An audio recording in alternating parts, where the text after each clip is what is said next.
Why has detective fiction remained so popular for so long? I can't think of any genre in which the main character and the reader or the viewer are more closely connected. The detective and the viewer stand shoulder to shoulder. They make exactly the same journey towards the same goal. They both want to find out the truth, and they discover the truth more or less at the same time. You wish to know who killed Sir Magpie? The resolution of a detective story is absolute truth, and that is something that I think we need in a world in which truth has become something of a scarce commodity. We have 24-hour news, we have fake news, we have social media in which everybody in the world, it seems, has their own version of the truth until you no longer know what the actual truth is. But in a detective story, every I is dotted, every T is crossed, you know exactly where you are at the end. Why does life have to be so bloody difficult? You know, that's why I like books so much. In books, the characters do it all for you, and it all manages to work itself out in the right way.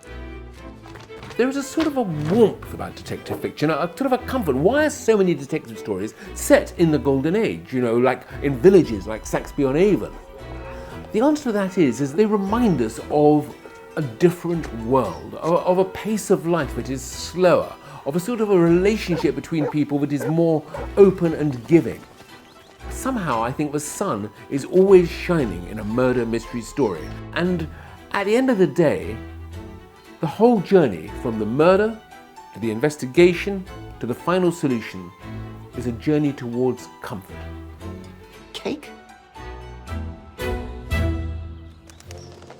Detective fiction also panders to, I think, a not entirely attractive side of the human psyche, which is this, that we are fascinated in other people. We want to know people's secrets. Everybody we meet is hiding something, and I think there is a real desire on our part to get behind the facade, to get to know the worst about them, to know everything that they are trying to hide. And again, that's something that a detective story does by its very nature. Never underestimate the stupidity of criminals.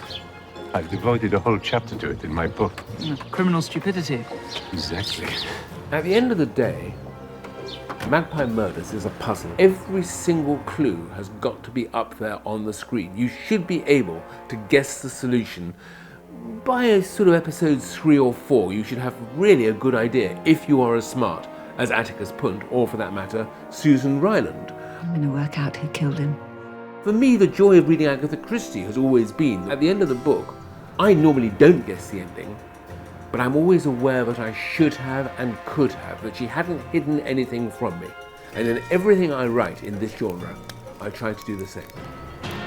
Is it not strange how evil can find its roots so easily in an English village? It's funny, isn't it, how the murder mystery is something that the British seem to do so well. We are a very small country. We are also a very rural country.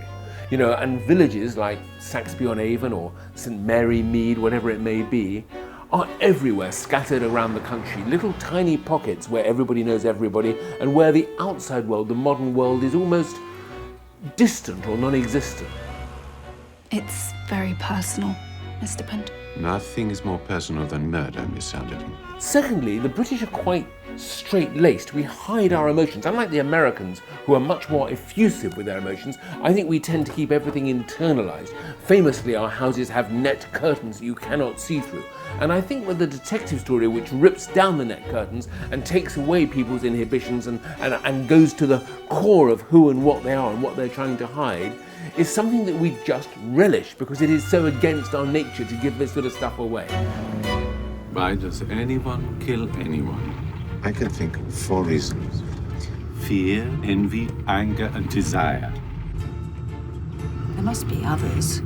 No, from my experience, the extremes of human behavior, they always come down to those 4 things. One of the problems for a writer like me is that there are actually very few motives to murder somebody. And you've got to remember that if you're setting this in the 1950s, where you'll be hanged if you are discovered, the motives have to be very serious indeed. Fear is that you know something about me, you've discovered a secret of mine, I've done something that I don't want anybody else to know, and the only way to protect myself is to silence you. Envy and desire, that's simply that you have something that I want. It could be your husband or your wife, your money, your house, your precious stamp collection. It could be anything. I want it, the only way to get it is to kill you. And the fourth and the final motive, and the reason that I might kill you, is revenge, anger. There's something you did in the past. Somehow you hurt me. You did something to somebody I knew or loved. There was an accident, perhaps. That's why so many murder mysteries have a story buried in the past. It is revenge.